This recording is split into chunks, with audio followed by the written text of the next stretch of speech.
こんにちは。パンタンダ日本語トレーニングスクールのベイザーレミです。ဒီကနေ့ကတော့မြန်မာလိုဘာသာပြန်လို့ရှိရင်မုန်းတယ်လို့ပြန်ကြတယ်စကားလုံးလေး၃လုံးဥရမှုနီကုမှုခိရာဥဒီ၃လုံးဟာအဓိပ္ပာယ်အတူတူပဲလားကွဲပြားချက်တွေ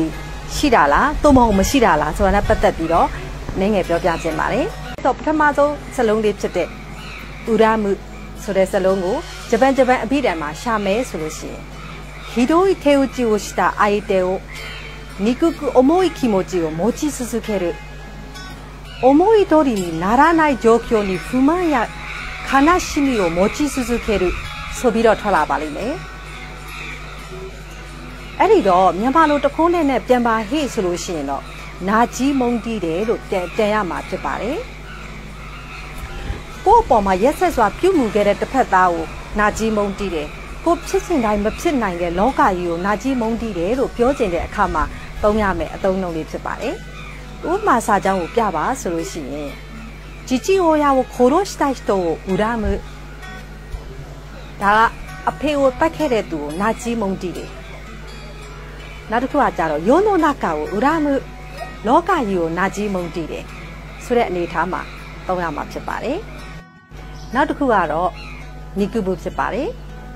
ニクムကိုဂျပန်အပြီးတည်းမှာရှာမယ်ဆိုလို့ရှိရင်တော့良くないことを本来あってはいけないこととして許しがたく思って嫌う他人の言動などに強い不快の感情を抱くとလို့ထွက်လာပါမယ်အဲ့တော့ဒီစကားလုံးလေးမှာကြတော့နာချီးရဲဆိုတဲ့အဓိပ္ပာယ်လေးကတော့မပါတော့ပါဘူးမုန်းတီးတာဖြစ်ပါတယ်မုန်းတီးဒီလို့ပြန်လို့ရှိရင်တင့်တော်မယ်လို့ထင်ပါတယ်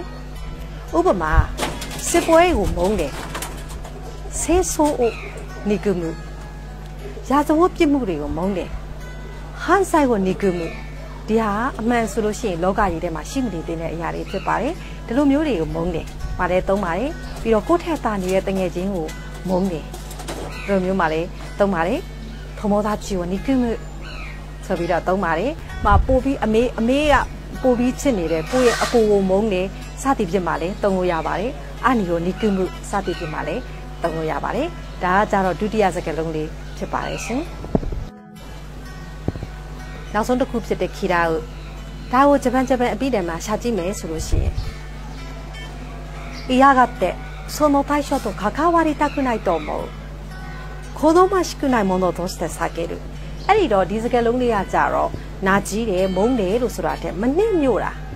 မနစ်မြို့လွန်တဲ့အတွက်သူနဲ့မပတ်သက်ချင်တာအဲ့ဒီအရာဝတ္ထုနဲ့မပတ်သက်ချင်တာဒီလိုမျိုးမှာသုံးရမယ်အသုံးလုံးလေးဖြစ်ပါတယ်ဥပမာဆိုလို့ရှိရင်野菜を嫌うဟင်းသီးဟင်းရွက်တွေကိုမုန်းတယ်စားကိုမစားချင်တာဟင်းသီးဟင်းရွက်ဆိုလို့ရှိရင်စားကိုမစားချင်တာအဲ့လိုမျိုးကလေးတွေရှိတယ်နော်နောက်တစ်ခုကကြတော့ဖူဆေးဂျီဆူနာဟီတိုကိုခိရာဂတိတစ္ဆာမရှိတဲ့သူကိုမုန်းတယ်အဲ့တော့ဂတိတစ္ဆာမရှိတဲ့သူဆိုလို့ရှိရင်ပတ်ကိုမပတ်သက်ချင်တာဒီလိုမျိုးမနစ်မြို့လို့မပတ်သက်ချင်ဘူးဆိုတဲ့အနေအထားမှာခိရာကိုသုံးပါမယ်ကဲအဲ့တော့ဥရမှုニクムခိရာဒီသုံးခုရဲ့ကွဲပြားပုံကိုသိလောက်ပြီးတော့ထင်ပါတယ်